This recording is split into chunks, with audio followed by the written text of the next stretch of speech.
Let's count them down.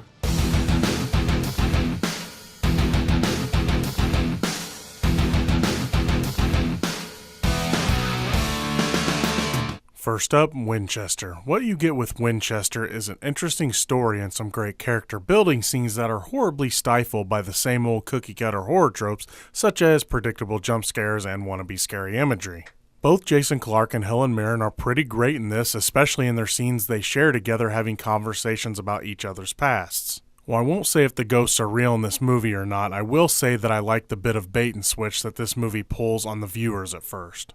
Our main character is a laudanum addict, so we don't know if what he is seeing is real or drug-induced. While there are some things to like about this movie, such as its character building, it trying to be a horror movie keeps it from working completely. I'd probably say it's a rental at best.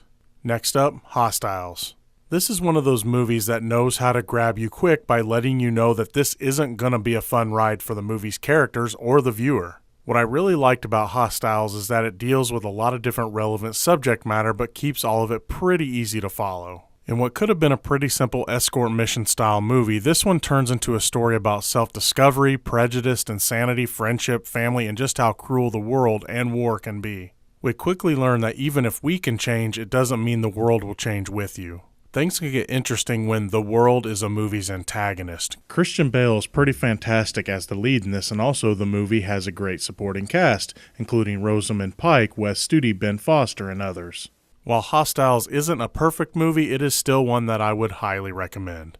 Next up, Lady Bird. While I don't know if I would call Lady Bird Best Picture of the Year material, it still is a pretty solid coming-of-age story.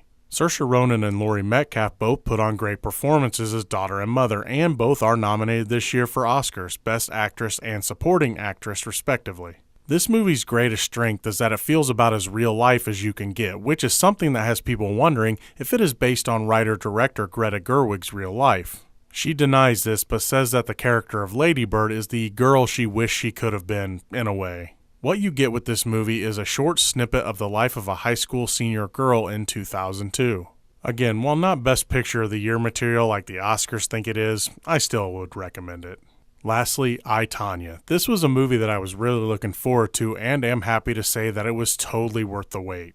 I also have to say that after seeing it, I, Tonya should have been on the Best Picture list for this year's Oscars. For starters, the performances all around in this movie are fantastic. Margot Robbie and Allison Janney deserve every accolade they get for their work in this movie and more. The rest of the cast also helps keep you invested in the story. My favorite part of this movie had to be the editing and storytelling. The story is told in a somewhat mockumentary style that has flashes of what the characters are talking about edited in. At times during the edited-in footage, characters will break the fourth wall, supporting or sometimes contradicting whoever is narrating at the moment. I, Tonya is a fantastic movie that humanizes a real person who, let's be honest, was demonized when the events of this movie were happening. I cannot recommend this one enough.